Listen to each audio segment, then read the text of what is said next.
Você já se olhou no espelho e não reconheceu a pessoa que te encara de volta? Não o rosto, não as feições, mas a alma por trás dos olhos. Eu já.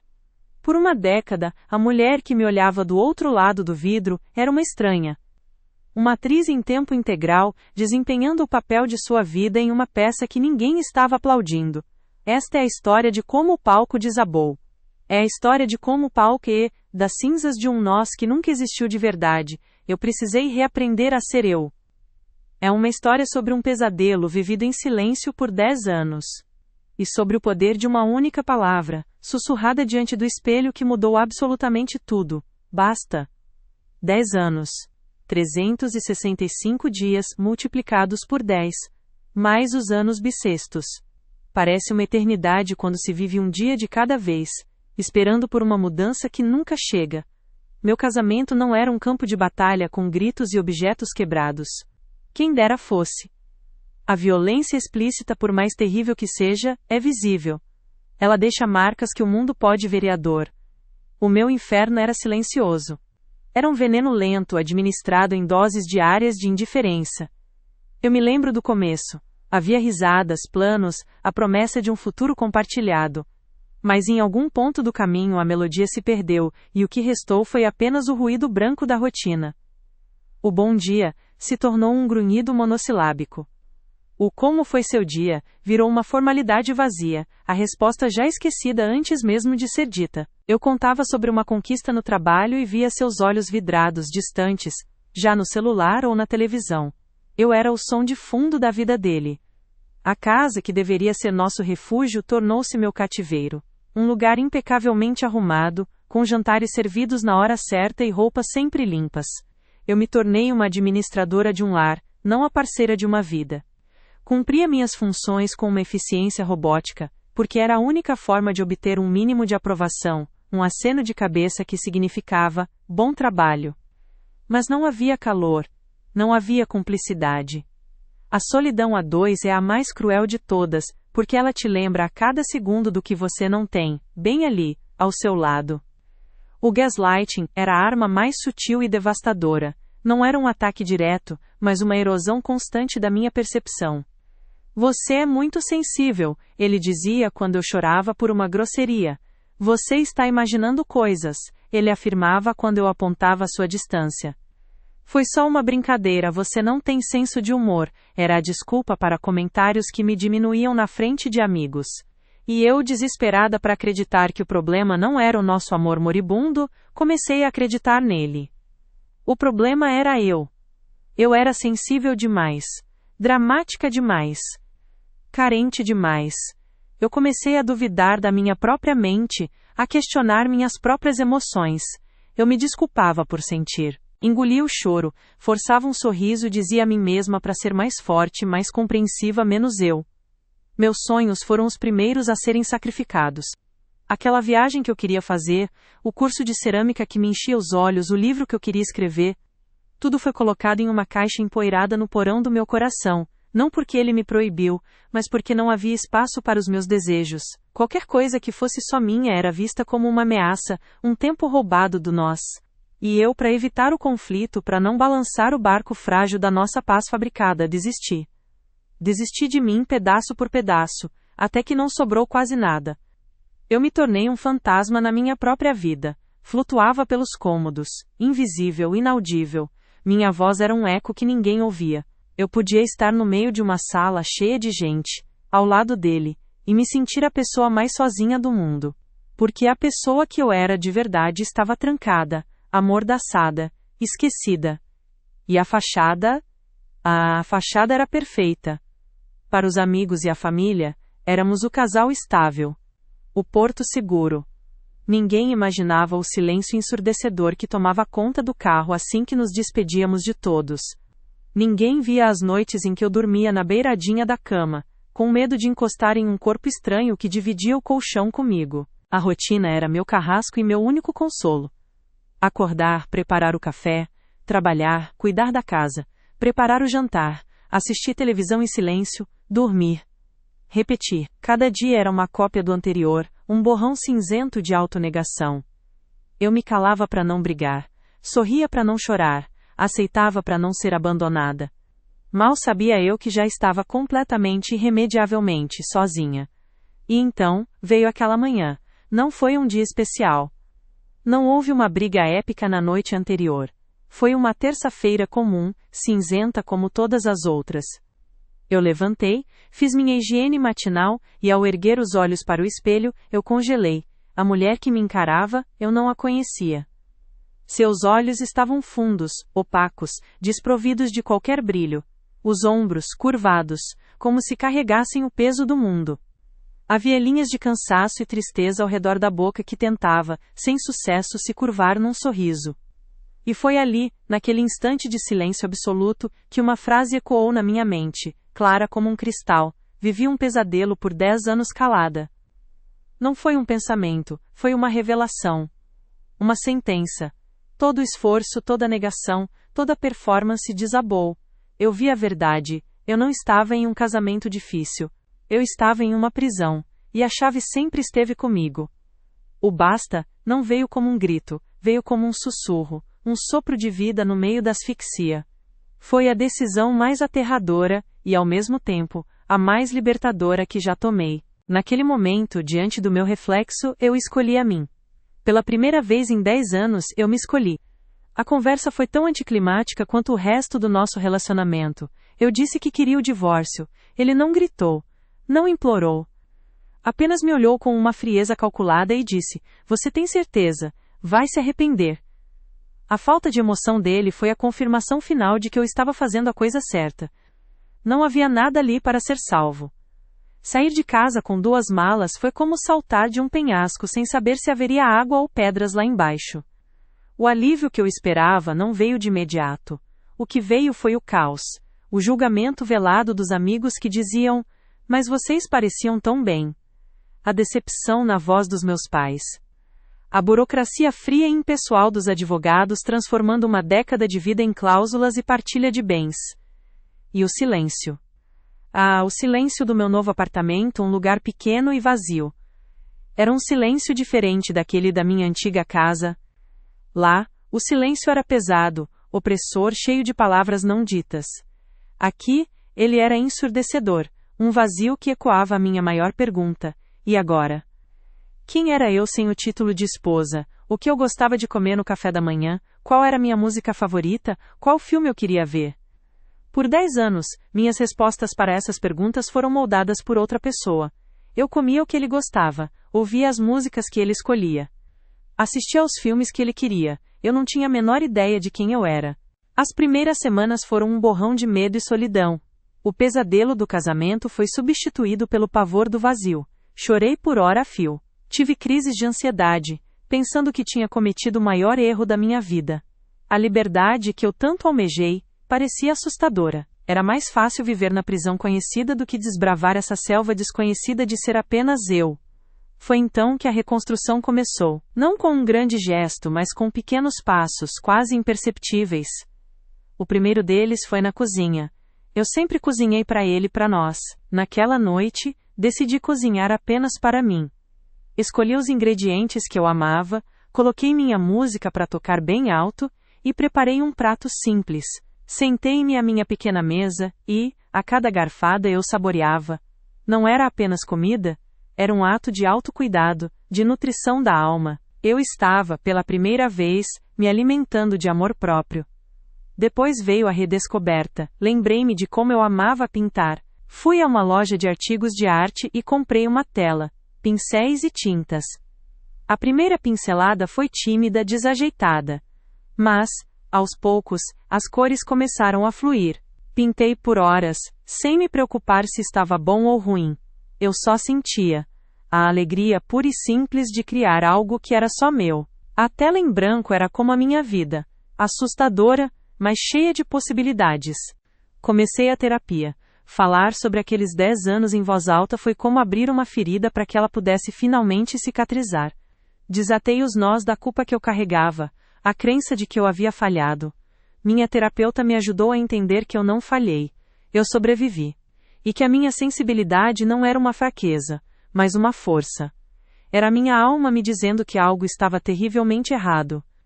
Criei coragem e fiz a coisa mais assustadora de todas. Viajei sozinha. Um fim de semana em uma cidadezinha na serra. O medo de sentar sozinha em um restaurante, de andar pelas ruas sem companhia. Mas a cada passo, o medo dava lugar a uma sensação de poder. Eu podia ir para onde eu quisesse, na hora que eu quisesse. Eu era a dona do meu tempo, das minhas escolhas.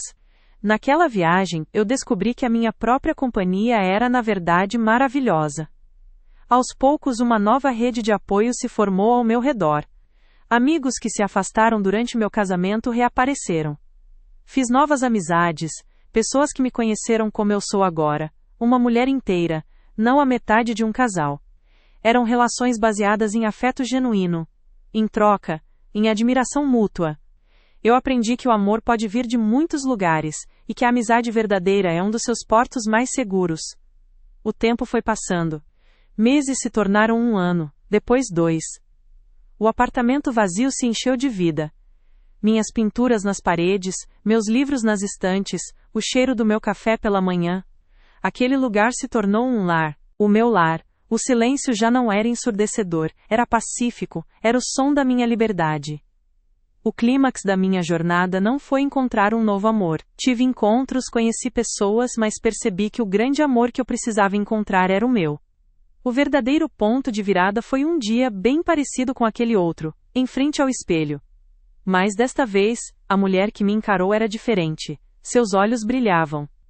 Havia um sorriso genuíno em seus lábios, não um forçado. Seus ombros estavam retos. Havia cicatrizes, sim. Marcas de uma batalha longa e silenciosa. Mas elas não eram marcas de fraqueza. Eram um mapa da minha jornada, a prova da minha força. Naquele dia, eu olhei nos meus próprios olhos e senti um profundo amor e orgulho pela mulher que eu havia me tornado. Eu não era uma vítima que sobreviveu. Eu era uma fênix.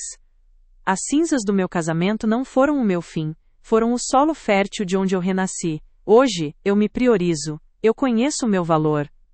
Eu não tenho medo de dizer não. Eu não tenho medo de ficar sozinha. Eu aprendi que a solidão pode ser um presente, um espaço sagrado, para se conectar consigo mesma.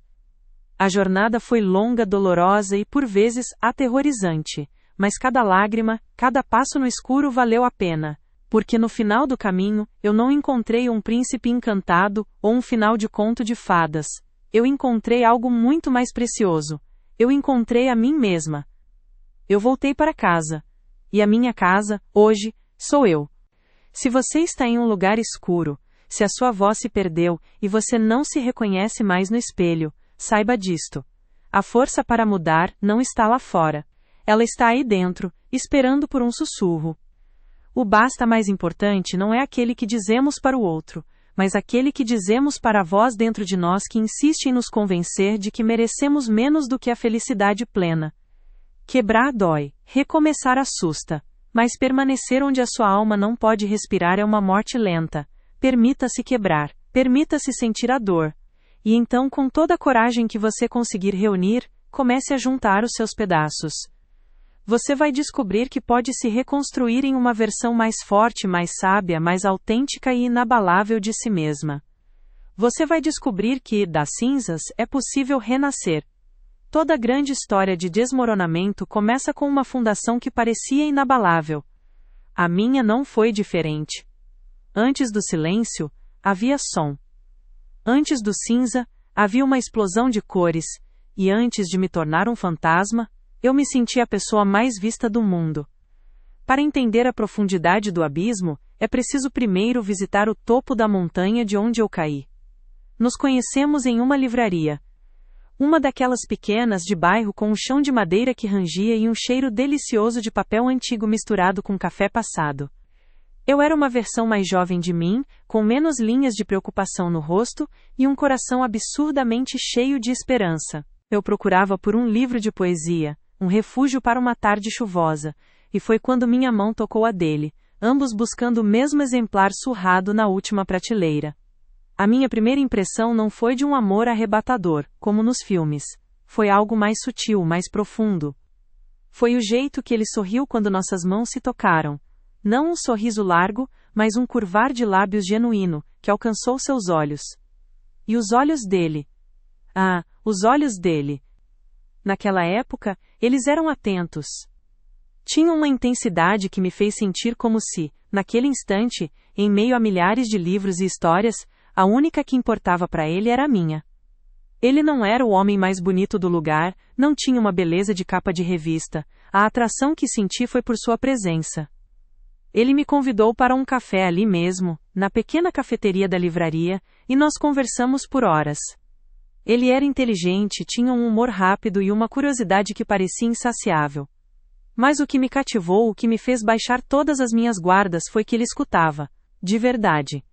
Ele não esperava a vez de falar. Ele fazia perguntas, se inclinava para frente e lembrava de detalhes que eu mencionava de passagem. Naquele dia, eu me senti fascinante, e essa talvez seja a mais poderosa das seduções, a de ser verdadeiramente vista. Ele parecia ter todas as qualidades que eu sonhava encontrar em alguém. Era gentil não apenas comigo, mas com a garçonete, com as pessoas na rua. Era ambicioso, falava do futuro com um brilho nos olhos, um futuro que, gradualmente, ele começou a pintar comigo dentro dele. Ele era o porto seguro, a rocha. Aquele que dizia, deixa comigo e resolvia. Aquele que me ligava no meio do dia só para dizer que estava pensando em mim. Eu bebi daquela atenção como quem bebe água depois de uma longa travessia no deserto, sem saber que um dia, a fonte secaria completamente. Lembro-me de um momento, talvez 6 meses depois de começarmos a namorar, que se tornou um farol na minha memória por anos. Era um domingo à tarde, chuvoso, no nosso primeiro apartamento alugado. As caixas da mudança ainda se empilhavam nos cantos, a mobília era escassa, mas o espaço estava preenchido pela nossa felicidade. Estávamos na cozinha, tentando seguir uma receita complicada de um livro, fazendo mais bagunça do que qualquer outra coisa. Uma música antiga começou a tocar no rádio, uma melodia lenta, nostálgica. Ele parou o que estava fazendo, limpou as mãos sujas de farinha no avental e estendeu a mão para mim. Me concede esta dança? Ele perguntou, com aquele sorriso que desarmava. E nós dançamos. Ali, no meio da cozinha bagunçada, com o cheiro de chuva e de bolo que nunca daria certo. Nossos passos eram desajeitados, e nós ríamos um do outro, mas naquele abraço, eu senti uma paz que nunca havia experimentado. Ele encostou a testa na minha e sussurrou, com a voz abafada pela música, com você eu dançaria em qualquer tempestade. E eu acreditei. Com cada fibra do meu ser eu acreditei naquela promessa. Naquele momento, sob a luz fraca da cozinha, com o som da chuva batendo na janela, nosso futuro parecia tão certo, tão brilhante. Ele era a minha casa. O meu refúgio. O guardião dos meus sonhos. Eu não sabia, mas aquela dança era o ponto mais alto. E de lá, sem que eu percebesse, a lenta e silenciosa descida havia começado. E por um tempo, nós dançamos. Dançamos através da assinatura de um contrato de aluguel para um lugar maior, dançamos pela escolha de um sofá novo e pelas discussões intermináveis sobre a cor da parede da sala. Cada passo era uma afirmação do nosso futuro, uma coreografia de 2 vidas se tornando uma só. A transição do namoro para o casamento não foi um degrau, foi um fluxo natural, como um rio que inevitavelmente encontra um mar. O pedido não aconteceu em um restaurante caro com violinos ao fundo. Aconteceu onde tudo começou, naquela mesma livraria de bairro. Era um fim de tarde, a luz dourada entrando pelas janelas empoeiradas. Ele me levou até a prateleira de poesia onde nos conhecemos. Em vez do livro que procurávamos naquele primeiro dia, havia um outro, encadernado em couro, sem título. Eu o abri, confusa, e as páginas estavam em branco. Todas elas. Na primeira página, com a caligrafia dele, estava escrito: cada história de amor é um livro que os amantes escrevem juntos. Eu não sei como serão os próximos capítulos, mas sei que não quero escrevê-los com mais ninguém. Casa comigo e vamos preencher cada uma dessas páginas. Não houve ajoelhar, não houve um anel exibido de forma grandiosa. Havia apenas ele, seus olhos que ainda me viam, e a promessa de um livro em branco. Naquele momento, ele não estava me oferecendo um final feliz, estava me oferecendo uma história. E eu disse sim com a certeza de quem encontra o seu coautor para a vida inteira.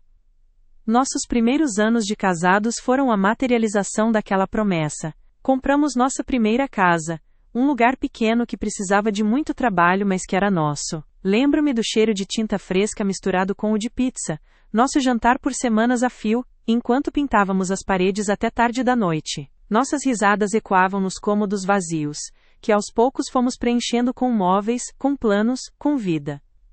Nossos sonhos eram um mapa que traçávamos juntos, espalhado na mesa da sala de jantar. Havia um X marcado sobre a Toscana, onde sonhávamos em passar um mês inteiro, aprendendo a cozinhar e a falar italiano de forma desajeitada. Havia o esboço de um jardim nos fundos da casa, com um balanço de madeira que ele mesmo prometeu construir. Falávamos em ter filhos, não com a pressa de quem cumpre um protocolo social, mas com a ternura de quem imagina pequenas versões de nós correndo pela grama.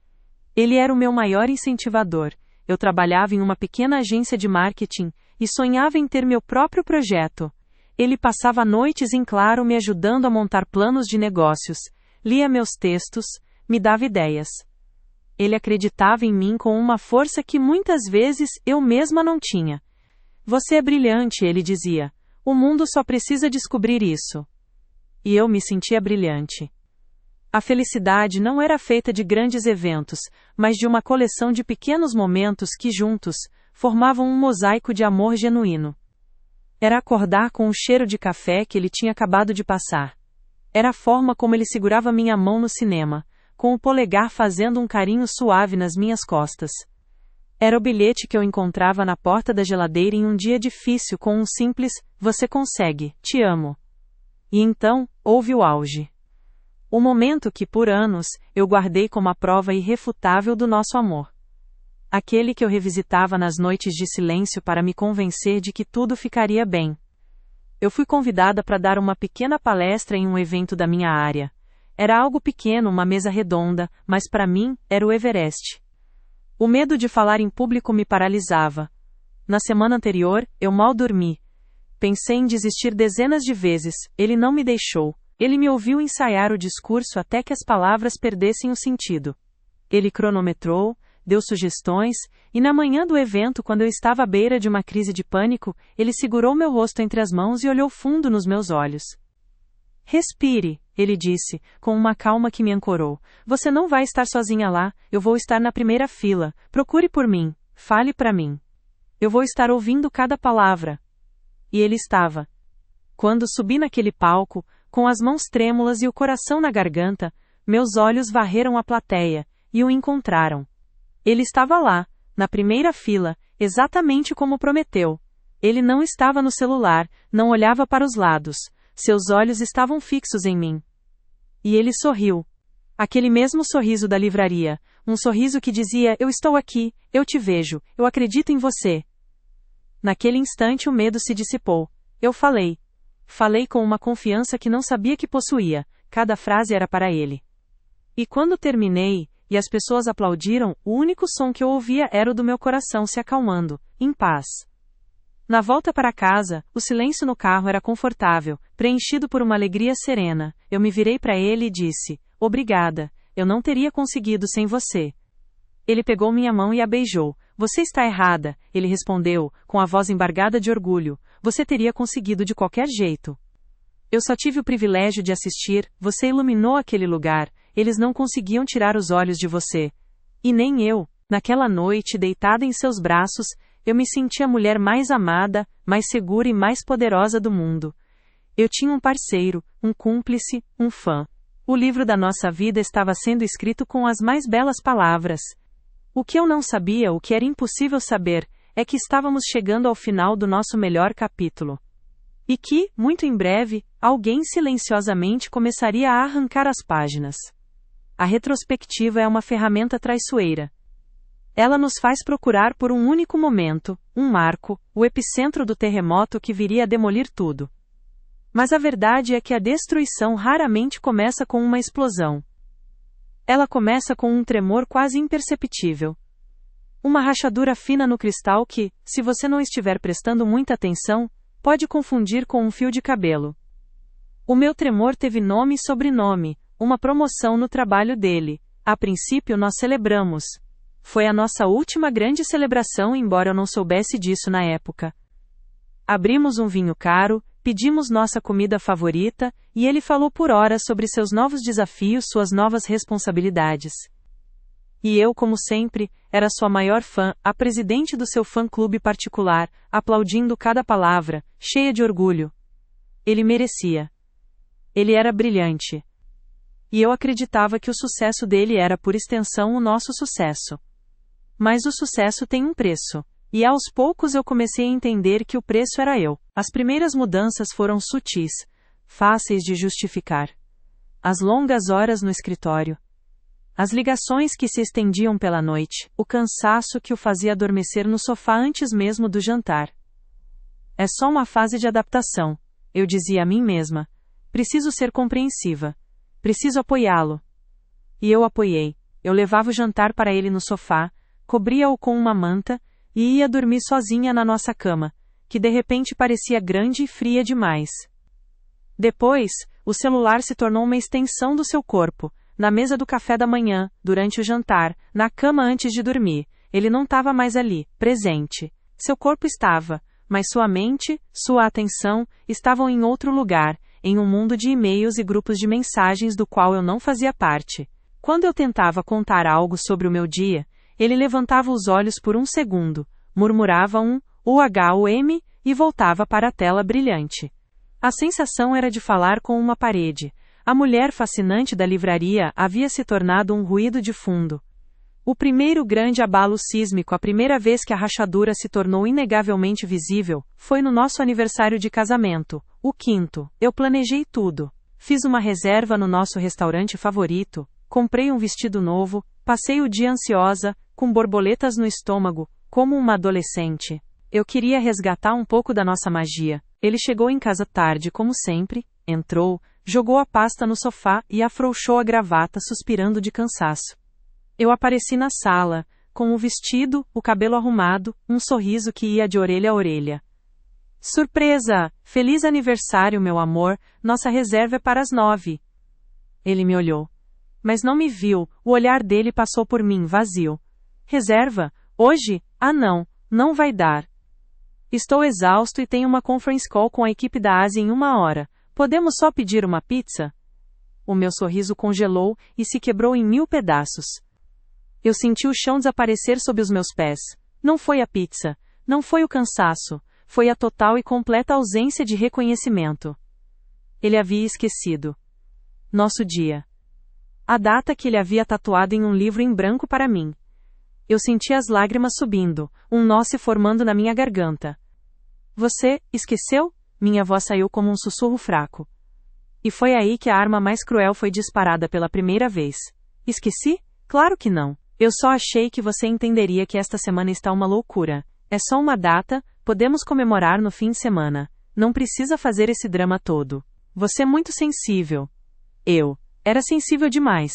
Eu. Estava fazendo um drama. Eu. Não era compreensivo o suficiente. Naquela noite, eu tirei o vestido novo, vesti meu pijama e comi pizza em silêncio, enquanto ele falava alto na sua ligação no escritório. Cada pedaço que eu engolia tinha o gosto amargo da humilhação. E, pela primeira vez, eu pedi desculpas a ele. Eu me desculpei por ter ficado triste. Eu me desculpei por ter sentimentos. A partir daquele dia, a dinâmica mudou. Ele não precisava mais ser agressivo. Ele só precisava me convencer de que a minha percepção da realidade estava errada. O controle veio disfarçado de cuidado. Não acho uma boa ideia você sair com suas amigas hoje. Você parece cansada. Ele dizia, quando na verdade não queria que eu tivesse uma vida fora dele. A manipulação era sua arte. Se eu apontava que ele havia sido rude comigo na frente de outras pessoas, a resposta era sempre: foi só uma brincadeira. Você leva tudo pro lado pessoal. Ninguém mais se importou por que você se importa? E eu comecei a acreditar. Eu me tornei a patrulha do meu próprio comportamento.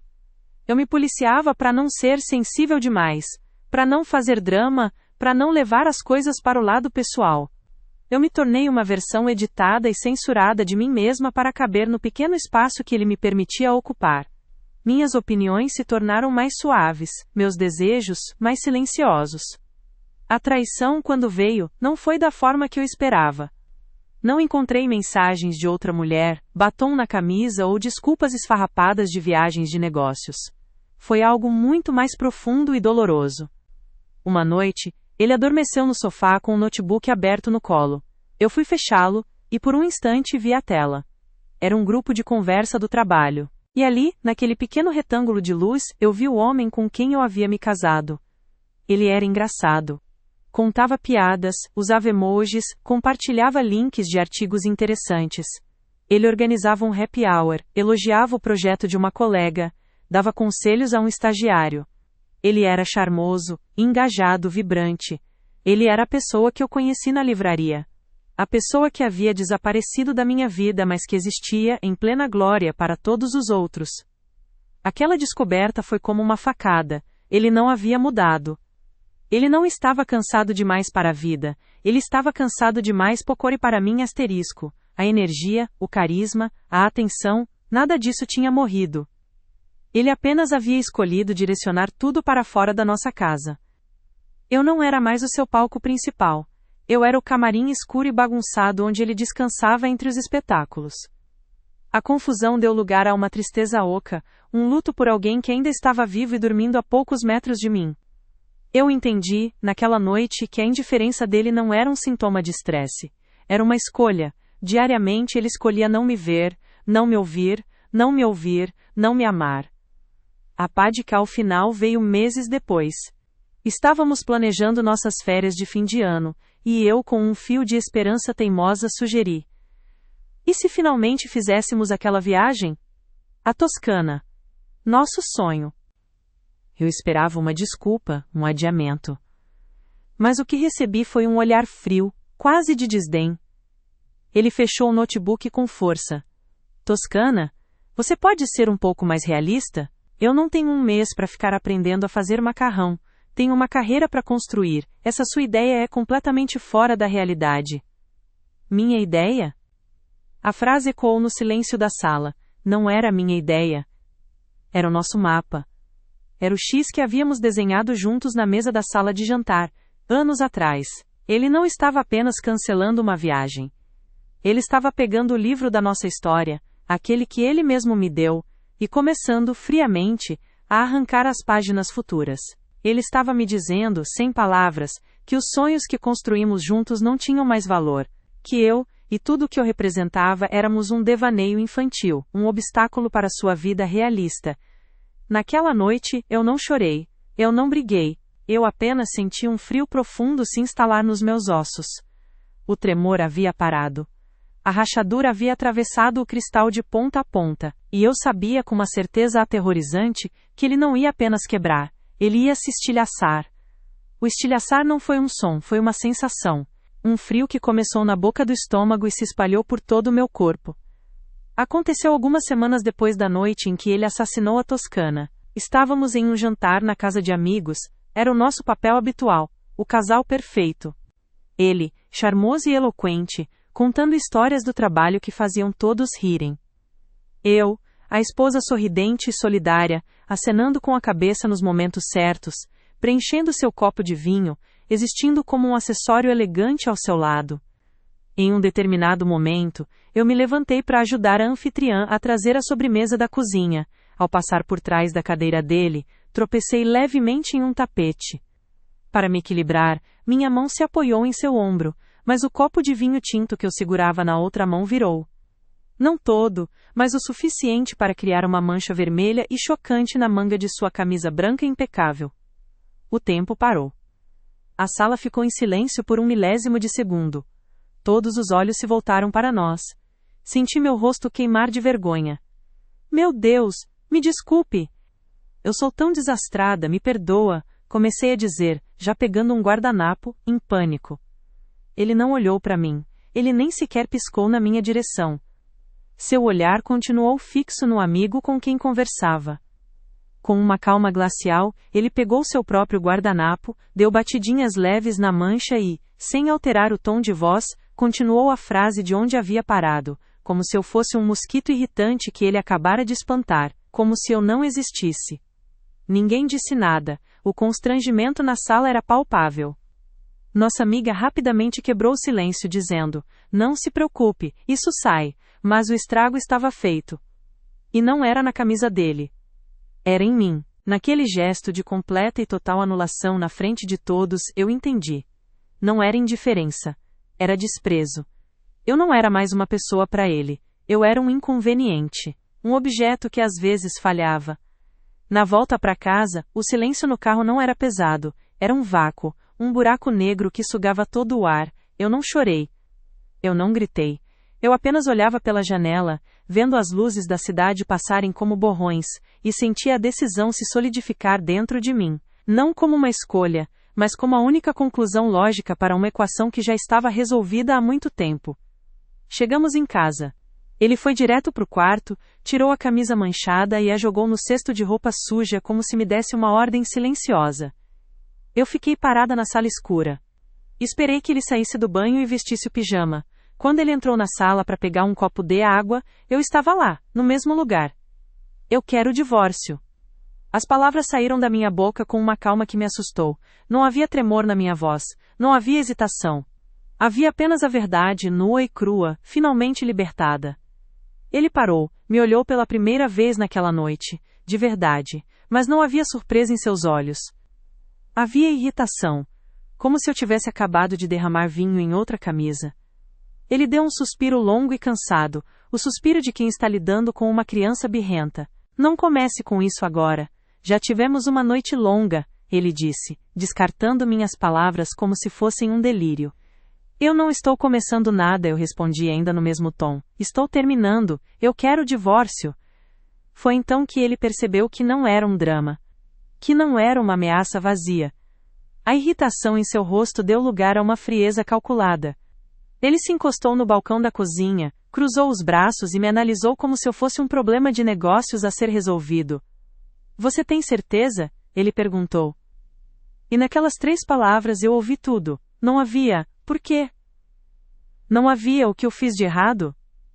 Não havia, vamos conversar. Havia apenas um desafio. Uma avaliação de risco. E então veio o golpe final, a última dose de veneno. Você vai se arrepender. Você não sabe viver sem mim. E foi ali, naquela frase, que toda a minha dor se transformou em força. Porque eu olhei para aquele homem, um completo estranho na minha própria casa, e percebi que eu já estava vivendo sem ele há anos. A única coisa que eu precisava fazer era tornar isso oficial. Os dias seguintes foram um borrão de movimentos automáticos. Enquanto ele ia para o trabalho, eu encaixotava minha vida. Roupas, livros, os poucos objetos que sentia que ainda eram meus. Cada caixa selada era um capítulo encerrado. A reação da minha família foi de choque e tristeza. Mas por quê? Vocês sempre foram nosso exemplo de casal, minha mãe disse ao telefone, sua voz cheia de uma decepção que me cortou fundo. Os amigos se dividiram. Alguns me ligaram oferecendo um apoio tímido. Outros simplesmente desapareceram, desconfortáveis em tomar um lado no desmoronamento do casal perfeito. A solidão nunca foi tão real. O processo de divórcio foi exatamente como o fim do nosso casamento, frio e transacional. Não foi litigioso. Não houve brigas por bens. Por que haveria? Para ele, era apenas uma divisão de ativos. Uma planilha a ser preenchida. Ele queria que tudo acabasse rápido, de forma limpa, para que pudesse seguir em frente com sua vida realista sem o peso morto de um casamento fracassado. Eu concordei com tudo. Eu não queria a casa, os móveis, o dinheiro. Eu só queria a minha liberdade. Eu só queria a minha alma de volta. O momento mais difícil, o mais surreal, foi a primeira reunião com os advogados. Estávamos sentados em lados opostos de uma longa mesa de mogno polido, em uma sala de reuniões com vista para a cidade. 2 pessoas que um dia dançaram em uma cozinha bagunçada, agora se comunicavam através de intermediários de terno e gravata. Eu olhava para ele, e não via nada. Nenhuma dor, nenhum remorso. Apenas impaciência. Ele olhava o relógio a cada 5 minutos. Nossa década de vida estava sendo resumida em cláusulas, parágrafos e assinaturas, e para ele, era tão emocionante quanto uma reunião de orçamento. E então, o dia final chegou, o dia de assinar os papéis. Voltamos para aquela mesma sala fria. O advogado dele empurrou o documento final pela mesa. Aqui, ele disse, apontando para a linha pontilhada com o meu nome. Eu peguei a caneta. Ela parecia pesar 1 tonelada na minha mão. Olhei para a página, para as palavras que declaravam legalmente o fim de tudo o que eu conhecia. E por um instante o pânico me engoliu. A voz dele ecoou na minha cabeça. Você vai se arrepender. O medo do desconhecido, do apartamento vazio, da solidão, era um monstro. Mas então, eu olhei para minha mão segurando a caneta, e eu me lembrei da mancha de vinho na camisa dele, lembrei do seu olhar vazio.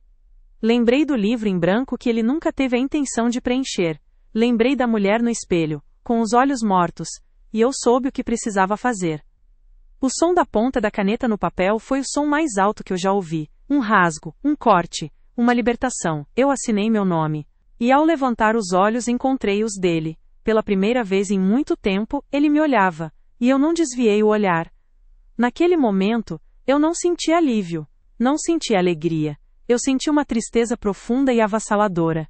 Uma tristeza pela garota que acreditou em uma dança na cozinha. Uma tristeza pelos sonhos que morreram em uma mesa de jantar. Mas por baixo daquela onda de luto, havia algo mais. Uma correnteza subterrânea, fraca, mas presente. Não era felicidade.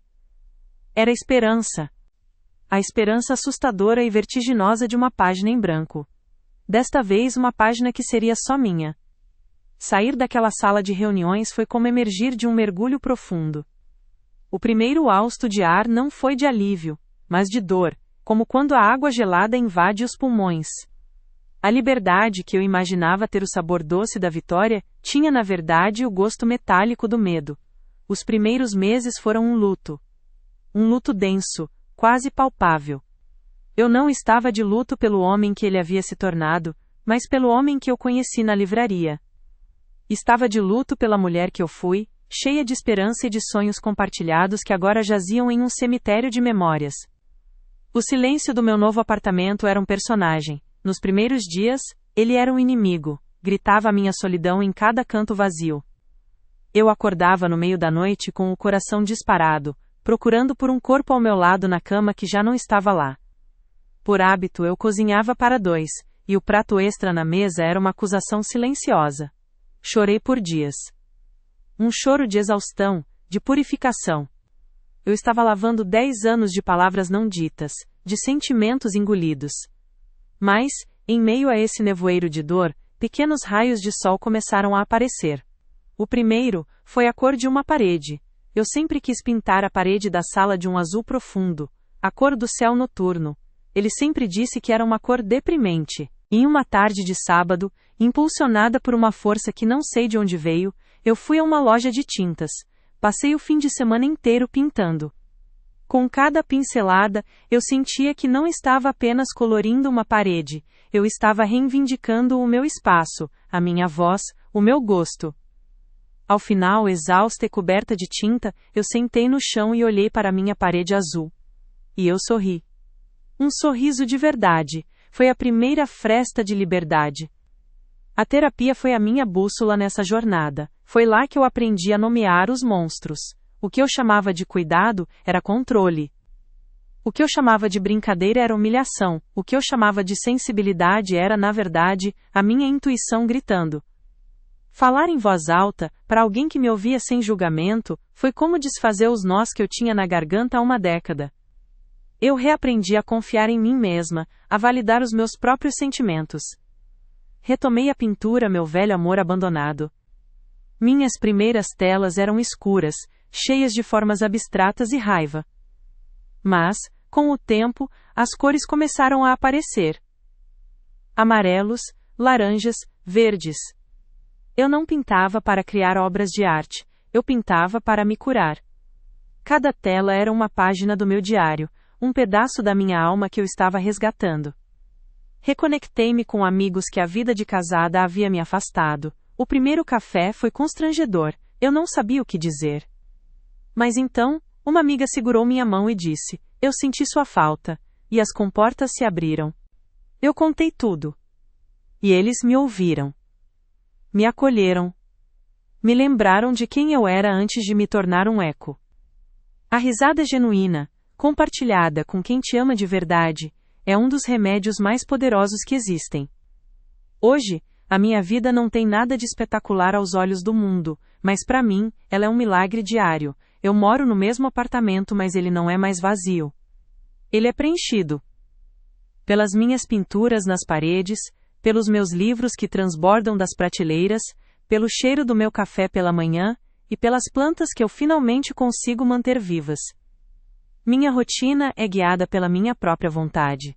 Há dias de trabalho intenso no meu projeto, que finalmente saiu do papel. E há dias em que a minha maior realização é ler um livro inteiro na varanda, sem culpa.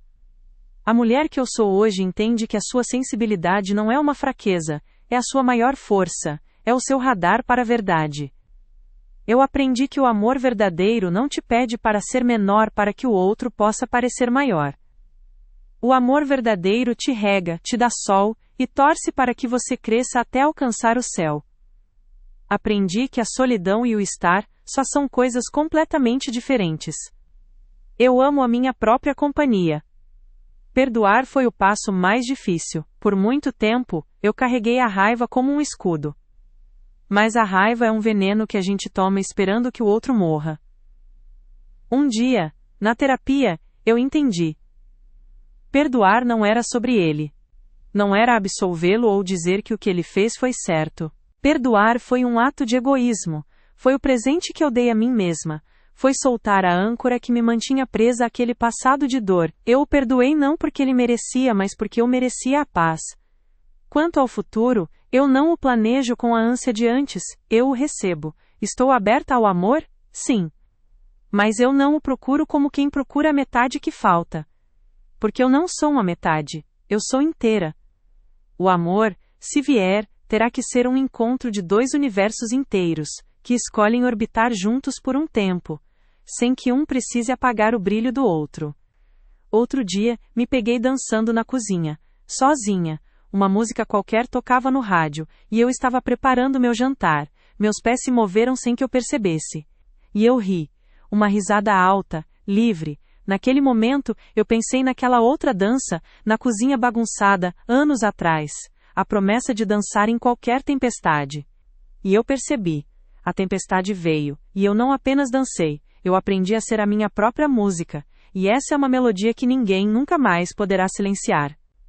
Se eu pudesse voltar no tempo, não para a mulher do espelho com os olhos vazios, mas para aquela outra, a garota cheia de esperança em uma livraria, segurando um livro de poesia, o que eu diria a ela? Eu não a avisaria para fugir.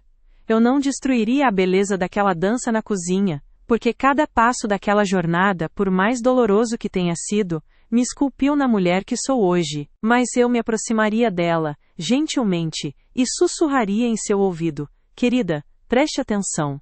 Preste muita atenção em como você se sente. Aquela pequena pontada no estômago quando ele diminui um sonho seu, aquele arrepio quando uma brincadeira te faz sentir pequena. Isso não é sensibilidade excessiva. Isso é a sua alma, o seu instinto mais puro, te dando um mapa. É a sua bússola interna gritando a verdade. Não permita que ninguém, nunca, te convença de que a sua bússola está quebrada. Ela é a sua ferramenta mais sagrada. E mais uma coisa, você não precisa de um coautor para escrever a sua história, você já é o livro inteiro.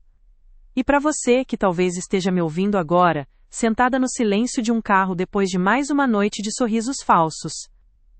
Para você que está lendo isso na tela do celular enquanto a pessoa ao seu lado dorme, a 1 milhão de quilômetros de distância. Para você que se desculpa por chorar, que se encolhe para caber, que engole as palavras para manter uma paz que te sufoca. Eu te vejo. Eu sei da sua dor. E eu estou aqui para te dizer uma verdade que demorei 10 anos para aprender. O fim não é a sua casa desmoronando. O fim é continuar vivendo em uma casa cujas fundações já apodreceram, com medo do barulho que a queda fará. A coragem não está em aguentar mais um dia. A coragem está em admitir que a estrutura está comprometida e ter a bravura de sair antes que tudo venha abaixo em cima de você. O seu basta pode não ser um grito. Pode ser o clique silencioso da porta se fechando atrás de você. Pode ser a decisão de finalmente se matricular naquele curso que você sempre adiou. Pode ser a primeira sessão de terapia que você marca com as mãos trêmulas. Não importa o tamanho do passo. O que importa é a direção. E a direção é sempre de volta para si mesma. A reconstrução será a obra mais difícil e mais magnífica da sua vida. Haverá dias em que os tijolos parecerão pesados demais. Haverá momentos em que a solidão parecerá um eco insuportável. Chore. Sinta a dor. Permita-se lamentar a demolição. Mas a cada manhã, coloque um tijolo. Pinte uma parede de uma cor que só você ama. Dance na sua cozinha. Cante alto no chuveiro. Redescubra o sabor da sua própria companhia. Você vai perceber que o amor que você tanto buscava fora não era para te completar, era para te espelhar. E agora você mesma pode ser esse espelho. Um espelho que reflete não uma metade em busca de outra, mas um universo inteiro, complexo, cheio de cicatrizes e constelações. As cinzas não são o seu destino final. Elas são a matéria-prima da sua ressurreição. Você não está quebrada. Você está se abrindo. E da rachadura por onde a dor entrou, é por onde a luz, a sua própria luz finalmente vai poder brilhar para fora. Acredite, a sua história mais bonita não é aquela que acabou. É aquela que você, e somente você, está prestes a começar a escrever. E o seu lar definitivo, o seu porto seguro, não é um endereço ou os braços de alguém. É o lugar que você constrói dentro do seu próprio peito. Bem-vinda de volta para casa.